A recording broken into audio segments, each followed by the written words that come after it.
Welcome to Cups of Tea with Kym podcast, where we speak all things alignment, purpose, and practicalities.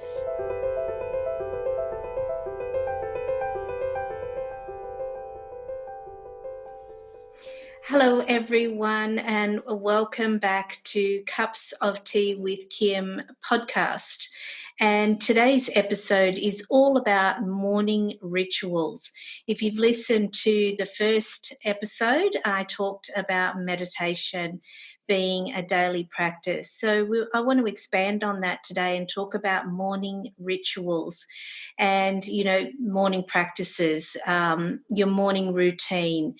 And, this is a really important aspect to be setting up a successful life, to feeling like you're winning in life. And let's face it, we need to feel like we're winning on a daily basis so that we know that we're moving towards our goals and achieving the life that we choose to live. So morning rituals, I like to use the word ritual because it brings a level of reverence and priority to the practice that I set up. I can still remember many years ago when I decided to do my personal development first thing in the morning as a way of prioritizing my own personal growth. It was a game changer, and I've continued with that. So morning practice, I've read lots of Robin Sharma's work, and I highly recommend the 5 a.m. Club. He writes a lot about morning practice and the importance of getting up early and why you do that. Now, I'm not suggesting that you need to get up at 5 a.m. unless that feels right for you.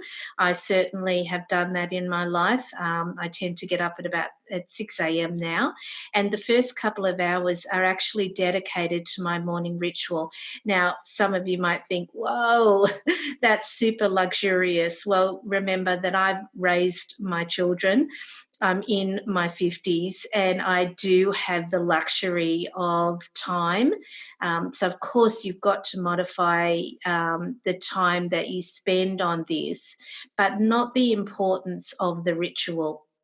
So a good rule of thumb, as Robin Sharma suggests, is the 20-20-20. So the first hour of your day, there's 20 minutes of journaling, there's 20 minutes of reading something that's going to inspire you and motivate you, and 20 minutes of exercise, so moving your body.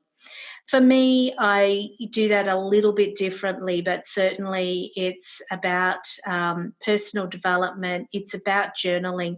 The journaling comes first for me because I like to write down any messages that I've received during the night. So whether that be through my dreams or through direct messages, I always have my journal beside the bed in case I'm woken up at those, as Wayne Dyer says, that God hours, anything from 3 a.m. on, because that's often when I'm getting direct downloads coming through. So I like to have my journal right there that I can, pick it up and write in it. So I do that first thing in the morning with a warm water. That's an Ayurvedic way of cleansing the body, rehydrating it after sleep. And after that, then I'll do some personal development. So whatever that is, whether it's a book I'm reading, it's an online program that I'm doing, one of my programs that I've been doing for many years, or it might be, that I choose to listen to something on or watch something on YouTube, whatever that is, and then it will be meditation. So for me, meditation is a minimum of 30 minutes a day. It's sometimes guided. It's mostly with using an app. I like the app Insight Timer. It has a different selection of music. I think I mentioned that in the podcast. And then once I've done that, I'm then up and doing my yoga before I, get ready for the day and move into my office. And when I move into my office, I have an altar set up. I light an incense. I have the Marianne Williamson poem. It is our light, not our darkness. That is our greatest fear, up on the wall. So I read that. I say, acknowledgement to my mum and my stepdad, and of course my children. There's pictures of them on the altar. So it reminds me of why I'm doing what I'm doing. And it also allows me to, set my intention for the day. If there's something particular that I'm feeling, it's always how may I serve? How best can I serve? If there's a particular focus, then I'll definitely be bringing that into my intention. And then from there, I move into my day. I move into looking at my diary and checking in with what I've got ahead, and and really planning out my day.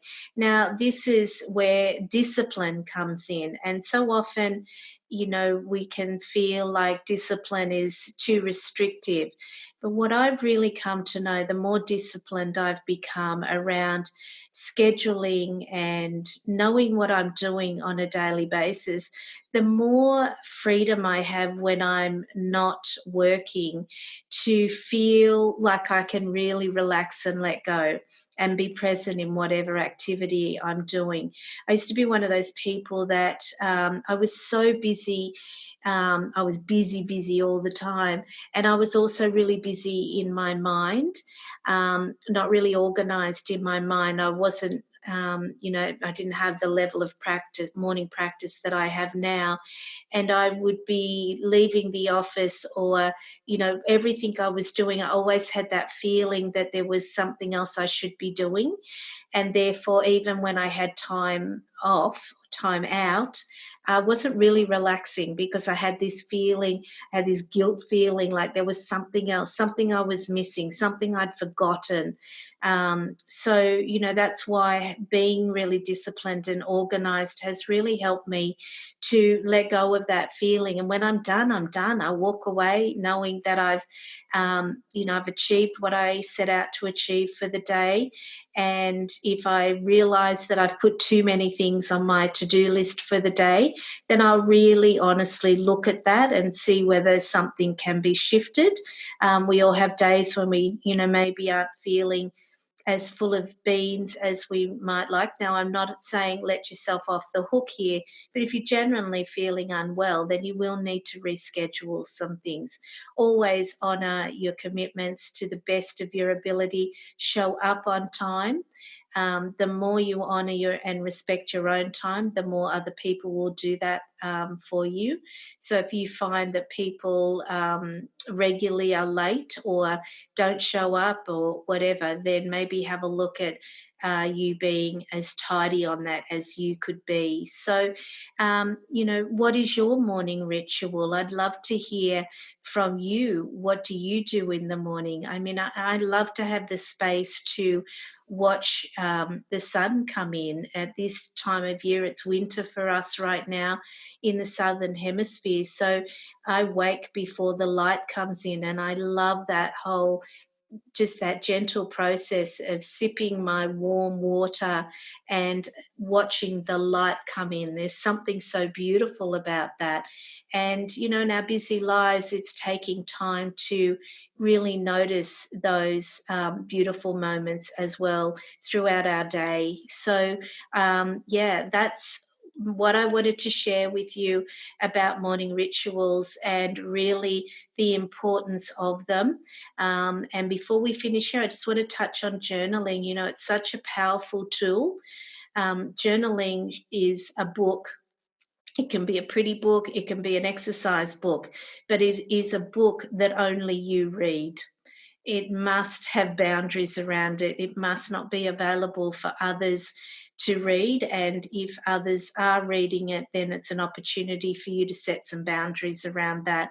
It is for you and for your eyes only. It's a place where you can absolutely offload and to really get off your chest anything that has been concerning you, bothering you. It's a very powerful tool. And if you go to your journal and you're not sure what should you be journaling about today, just start by saying, how am I feeling today? And just let yourself start to write. And you will be amazed at, what, sometimes I know that I've had days way back where I've gone, I don't know what to write today. I'm just writing because I need to write today, or I've made this commitment to journal. So I do it. And then it just seems to transform into something that will unravel. The golden rule of do no harm means that you can really feel that anger or frustration that came up around a certain person without having to do any harm. You don't have to put that on the other person. You can get it off your chest and really own your part in it, and to really allow yourself to feel lighter, and to transform. Our journals are a beautiful place to honour every aspect of ourselves, to allow all of us to be present. And of course, they can contain forgiveness and, goals and dreams and desires. It's a very, very special book. I love to get pretty journals, and it's just seems to ritualize it even more. But you know what? It's not about the book, it's about the process. So I'd love to hear if you journal regularly. If not, would you be open to doing it and seeing, conduct your own experiment, seeing what it does for your life? So that's it from me for today. There will be many more podcasts to follow. If you love this podcast, then please, leave me an honest review on the platform that you're watching it on, or listening to it on. And I look forward to connecting again next time. Lots of love, abundant blessings.